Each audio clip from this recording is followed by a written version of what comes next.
Film The Gangster, The Cop, The Devil merupakan film action asal Korea Selatan yang dirilis tahun 2019. Film ini disutradarai oleh Won Tae-lee. Sang sutradara memberikan 3 karakter pada judul. Lantaran dari ceritanya, film ini melibatkan 3 karakter kunci dalam kasus pembunuhan misterius ini. The Gangster, The Cop, The Devil. Sang gangster yang dimaksud adalah Jang Do-so. Sang polisi adalah Tae Seo. Sedangkan iblisnya adalah Kang Hyo-ho. Dia adalah pembunuh berantai yang diincar dan bikin warga gempar. Gak perlu lama-lama intronya, langsung aja kita masuk ke dalam alur cerita The Gangster, The Cop, The Devil. Tapi sebelumnya, jangan lupa like, subscribe, dan aktifkan notifikasinya ya teman-teman.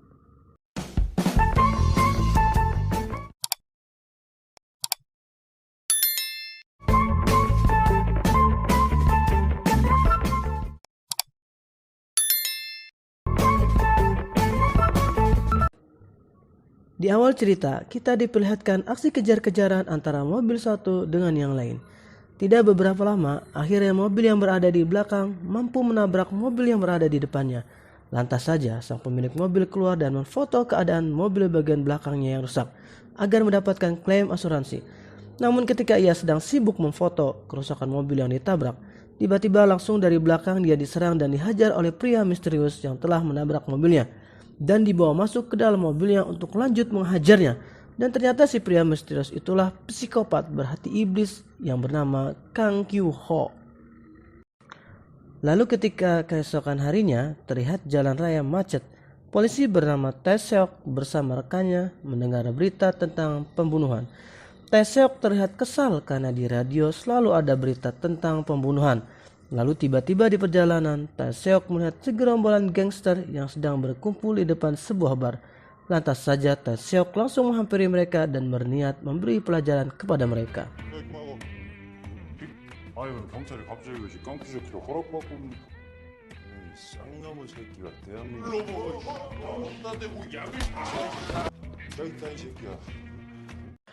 Sementara itu di tempat lain terlihat sang ketua gangster bernama Jung Do-so yang sedang latihan tinju mendapat info dari anak buahnya bahwa Tae Seo sedang berada di bar miliknya.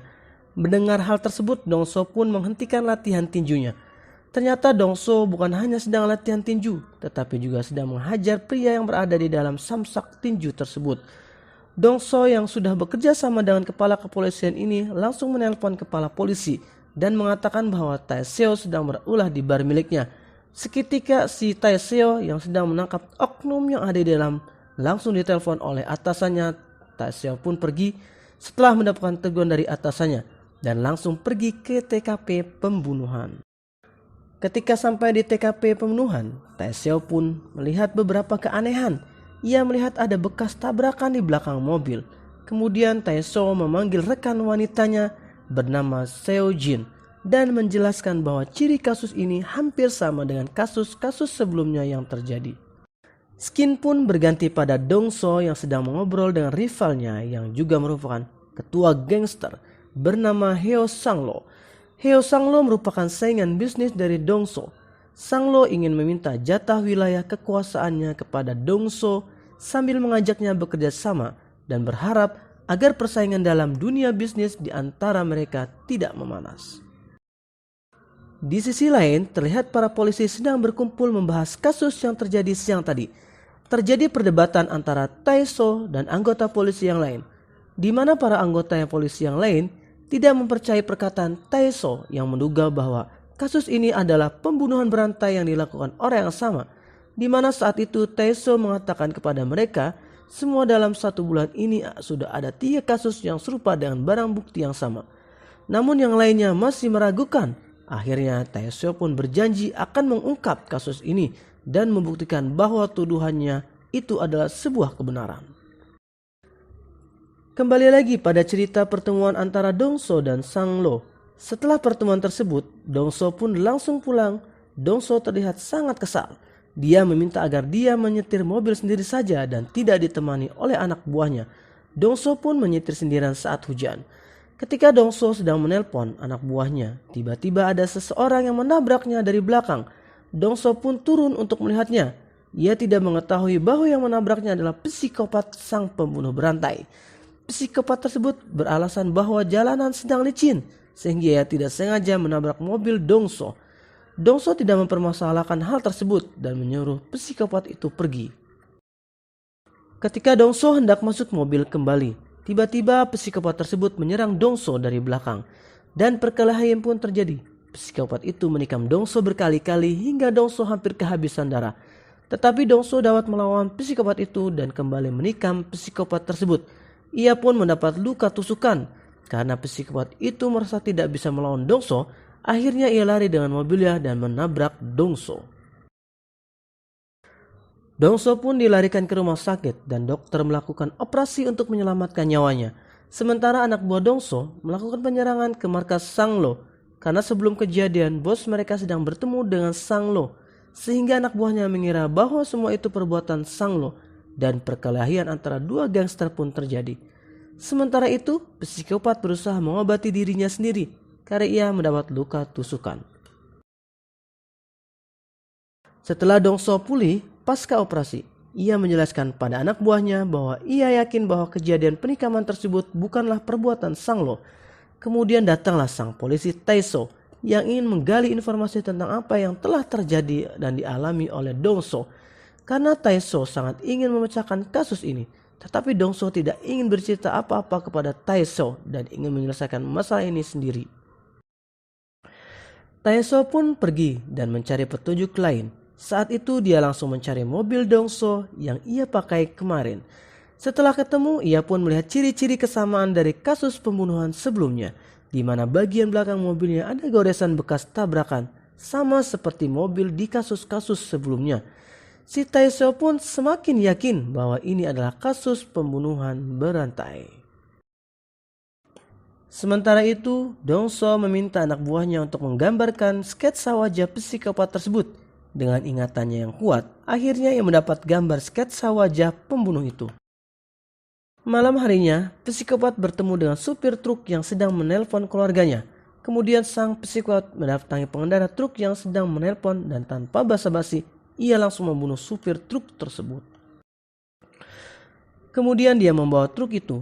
Saat di perjalanan ternyata di belakang sana masih ada teman korban yang terbangun dari tidurnya. Lantas saja hal itu membuat psikopat menghabisi orang tersebut. Nah, saat menghabisi itulah pisau milik psikopat pun tak sengaja terjatuh di jalan. Dan akhirnya pisau tersebut ditemukan anak buah Dongso. Selain itu Dongso juga berhasil menemukan mobil si psikopat.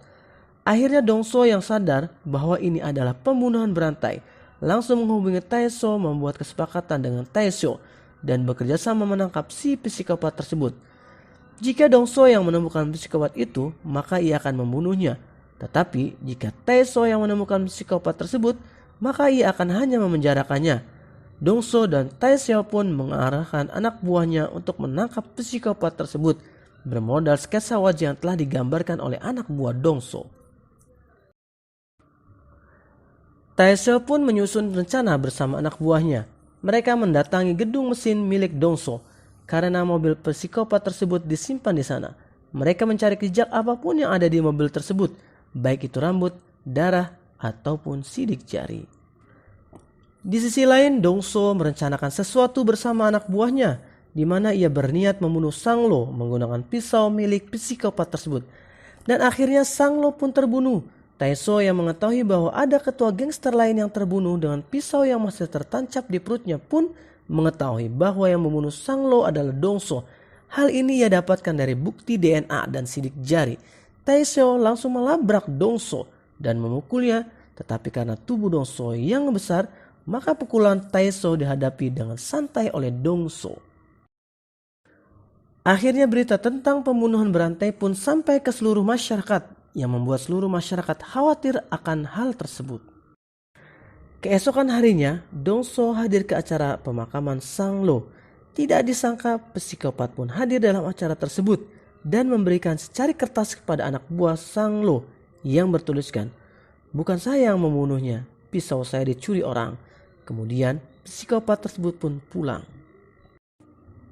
Setelah pulang dari pemakaman Sanglo, si psikopat kembali berulah dengan membunuh seseorang yang tidak dikenalnya dengan modus yang sama, yaitu menabrakkan mobilnya pada seseorang yang ia incar.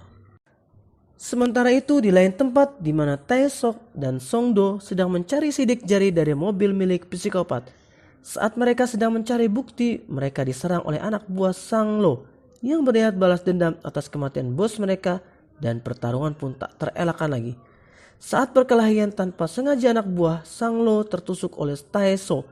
Taeso yang ketakutan tidak bisa berkata apa-apa sampai akhirnya si Dongso menyuruhnya untuk diam saja karena anak buahnya akan mengatasinya nanti. Taeso pergi menemui seorang wanita yang juga merupakan istri korban dari si psikopat tersebut.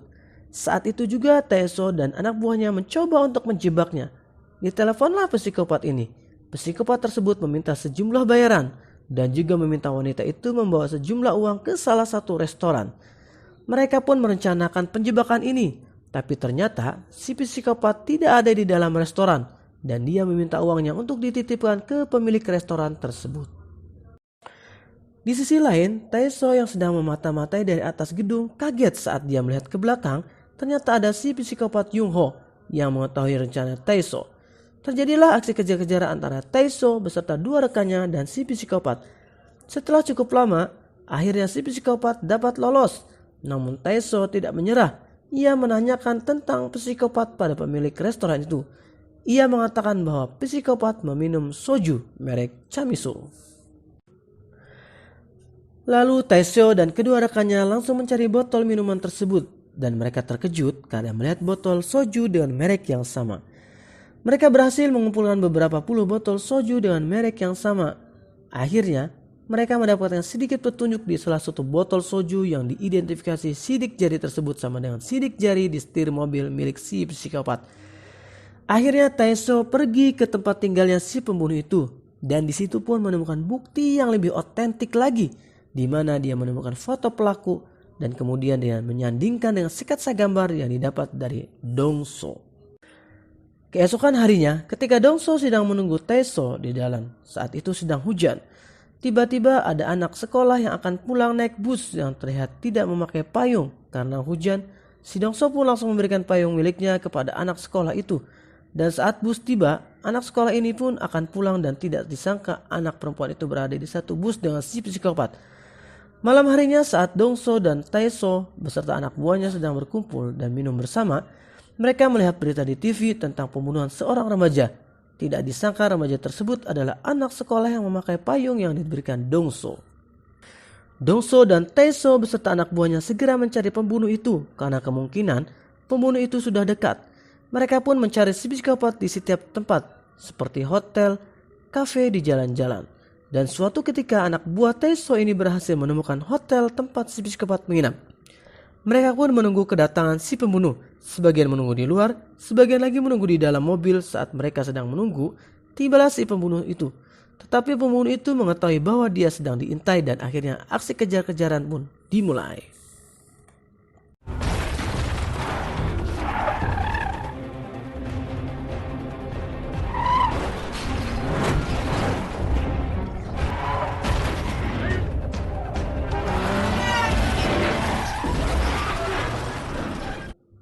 Setelah lama aksi kejar-kejaran, akhirnya mereka menabrak mobil si psikopat.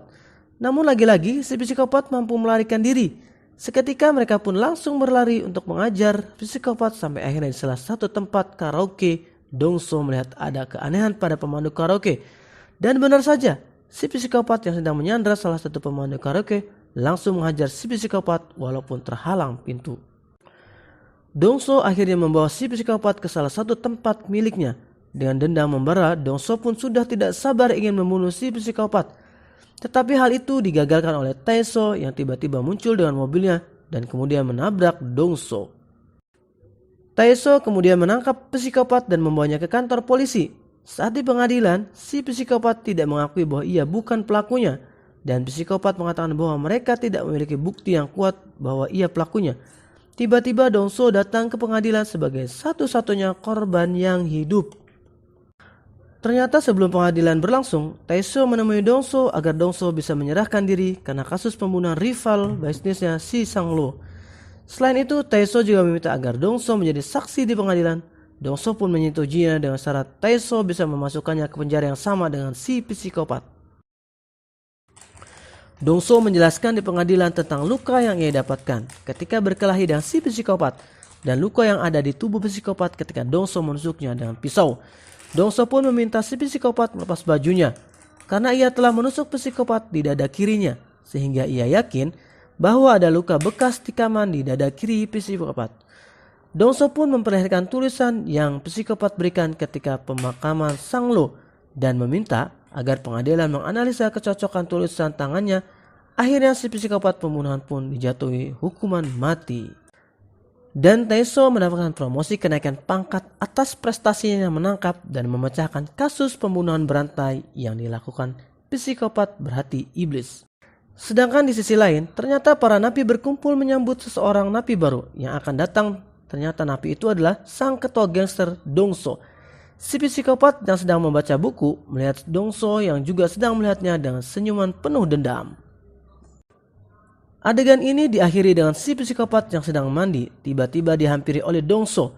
Dongso mengatakan bahwa permainan ini sangat menyenangkan, tapi permainan ini telah usai dan film pun tamat. Terima kasih teman-teman yang sudah menonton alur cerita film The Gangster, The Cop, The Devil. Jangan lupa subscribe-nya ya. Semoga kalian terhibur.